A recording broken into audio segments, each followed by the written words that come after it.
Heartbreak hotels are the welfare hotels of New York City. That's where for decades the city has been housing homeless families, paying luxury rates for squalid, vermin-infested rooms in hotels where rape and robbery are commonplace. You want to see just one small example of how New York City spends millions of dollars in federal aid, your tax money? Meet Ruby and her children. I mean, she's almost 12. She's turning into a young lady now, and I'm scared to death for her because of this area. Ruby Baker and her children are homeless, and the area they live in is New York's infamous 42nd Street, amidst the porno houses, drug dealers, and prostitutes. I don't want nothing to happen to her. The other two, I could say that you're too young to go out, but she's not a baby no more. I mean, what am I going to do with her? She can't have a friend overnight. She can't have a friend for dinner. I mean, she can't do normal things.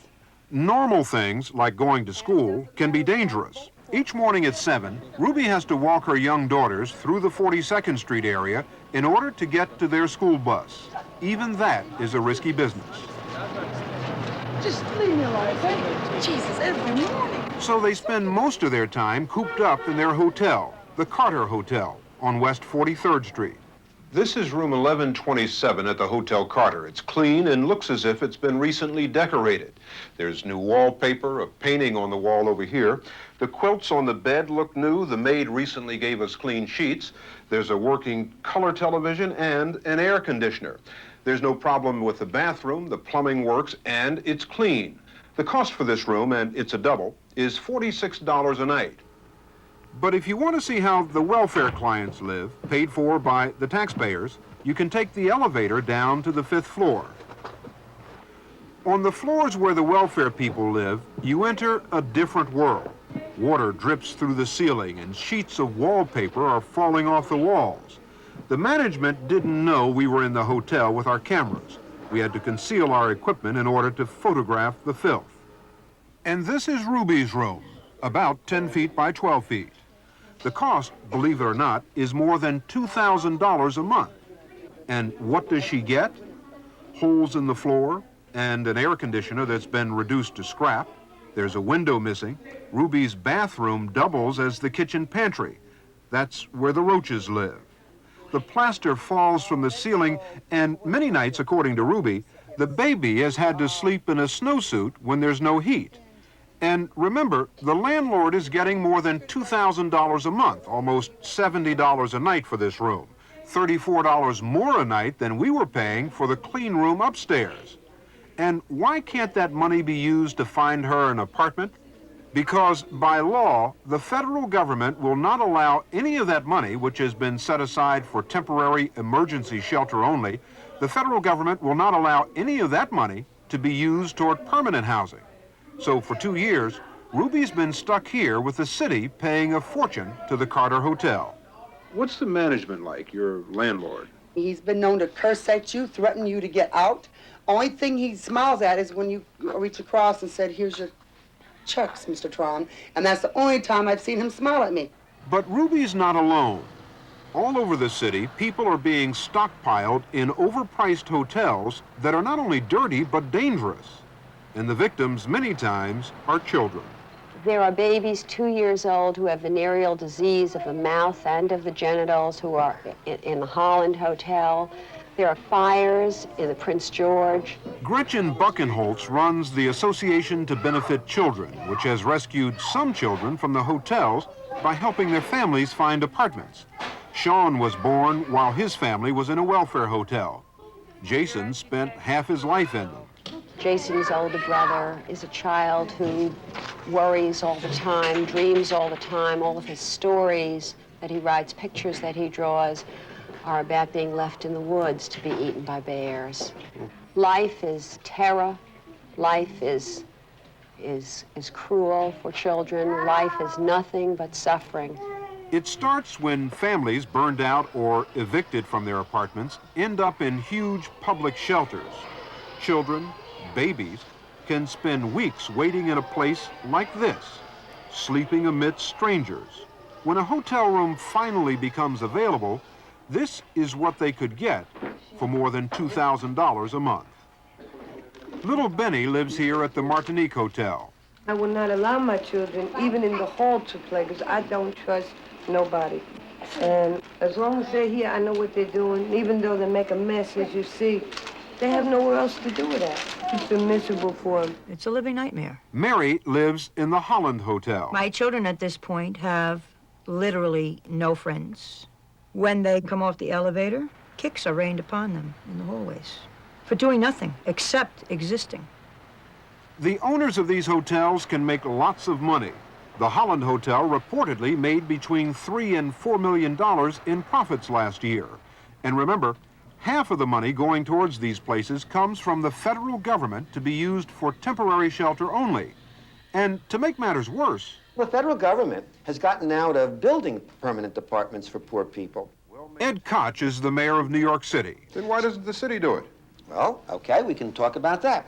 The city of New York built, as I say, for only homeless people in the hotels, families that is, 5,000 apartments in the last 2 years. This year, it's building 4,000 apartments. The question is, how many apartments can the city, with its own funds, build? If Ruby were to find a permanent apartment, New York State would allow her just $308 a month towards the rent from its own welfare fund.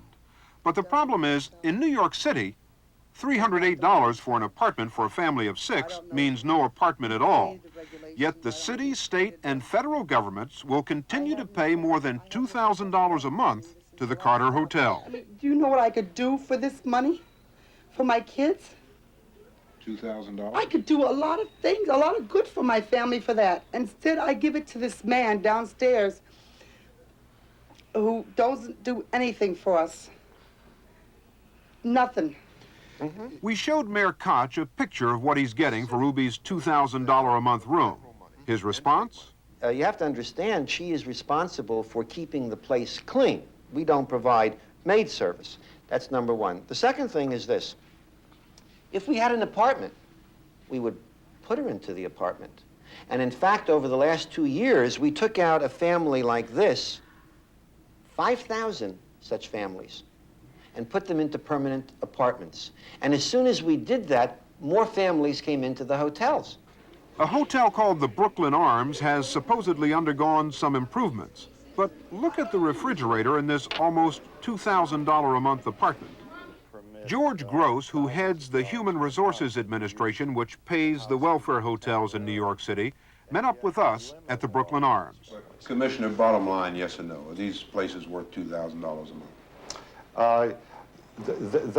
These places receive $2,000 per month. It is not a matter of worth. We are providing basic shelter, and if that's how much we have to pay under the existing system, we will continue to provide that shelter rather than see a family on the street.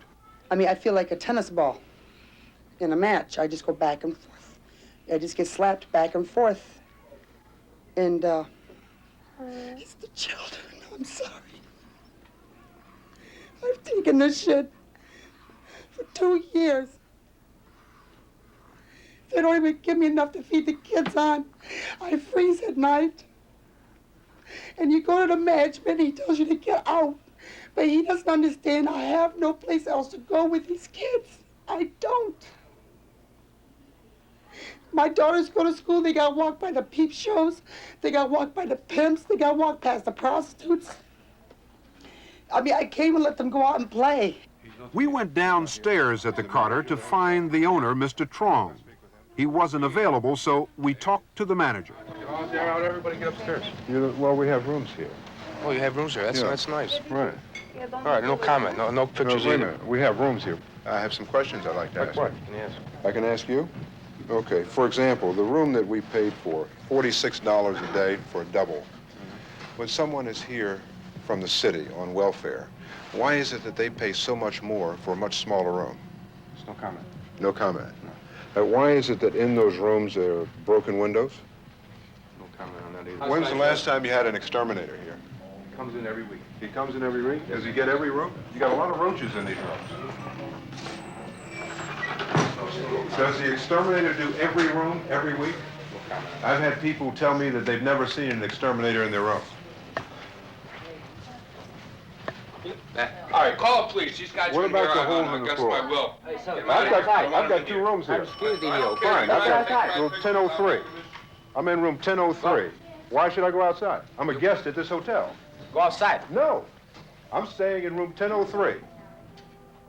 Mayor Koch, let me ask you a real simple question. If the federal government, city and state, are paying that kind of money to keep people in that kind of squalor, and we are required by law, you are required because of federal guidelines to do that, doesn't that tell you that there's something wrong with the system and maybe the system should be changed? But I have said that for 8 You've years. been in office for 8 years. Change the system. Oh, well, We elect you to do Yeah, that. Mr. Bradley, that's the silliest thing you've said at this moment, and you have not said any silly things. But when you say that I can have the power to change the federal system, that's foolish. But Koch didn't always feel that way. Listen to then Congressman Ed Koch, a member of the federal government, back in 1971 after he toured a welfare hotel in New York City. The city taxpayers are paying rentals in this hotel, which doesn't compare with the Waldorf Astoria, as much as $688 a week for a family. I say that there is something either by way of mismanagement or corruption involved. It just can't go on that way. It seems to me that when the shoe is on the other foot, you kick the other guy. Listen, you're saying that when I was a congressman and didn't know how tough it was to run a city, that I berated the mayor for things that he had no control over.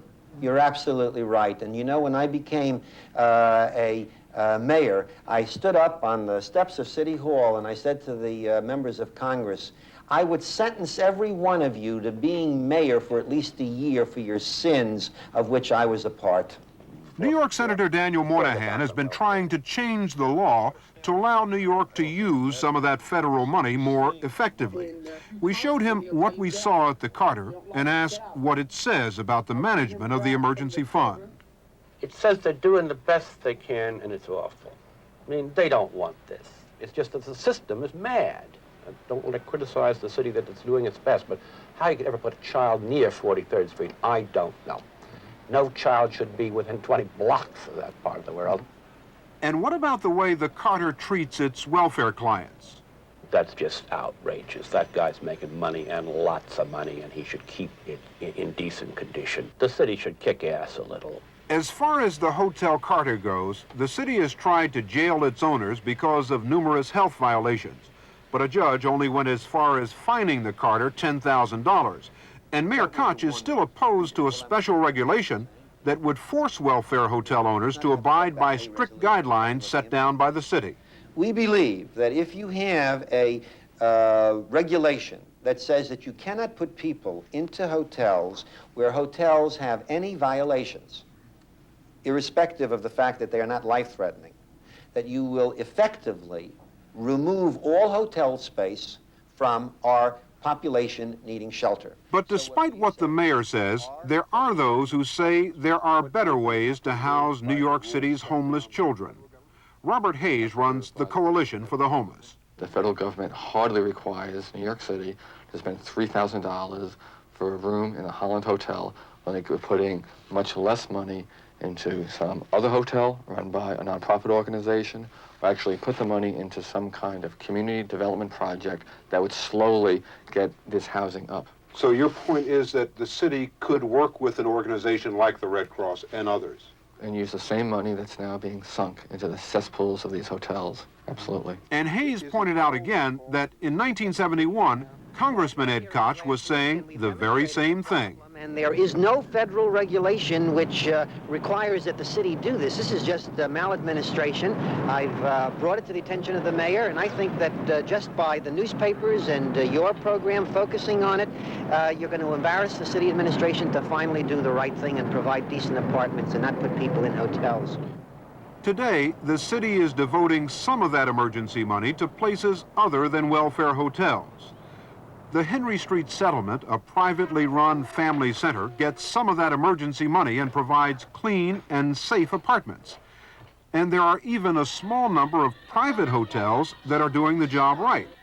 But these places are not typical, so the homeless children of New York are still spending most of their days trapped in hotels like this or in mass shelters, doomed, some say, to the same future as their parents. half the children in this city, a third of the children in this country, will be on welfare before they are 18. Some will be in welfare hotels. Others will be in slums that aren't that much better. It's just that it's a more permanent condition, but not a better one. If you saw, if anyone saw, a suffering, homeless child, a baby on the street, you couldn't pass by that child. You'd pick the baby up. You would do something. You wouldn't walk by it. When there are tens of thousands of them on the streets, we'll have to walk by them. What we're seeing now is the tip of an iceberg. We aren't going to get away with this. We are not going to get away with this. The 21st century is going to punish us for letting this number of children be raised in this condition. A footnote, the Hotel Carter, according to the city, is no longer accepting any new welfare families, though about 60 still live there. And according to the mayor's office, Ruby and others living in the hotel have been offered the chance to move out. But Ruby says she was told her only choice would be to move her children to a mass shelter. And to Ruby, that was no choice at all. So families like Ruby's continue to live at the Carter today. Citywide, there are almost 4,000 homeless families still living in New York's Heartbreak hotels.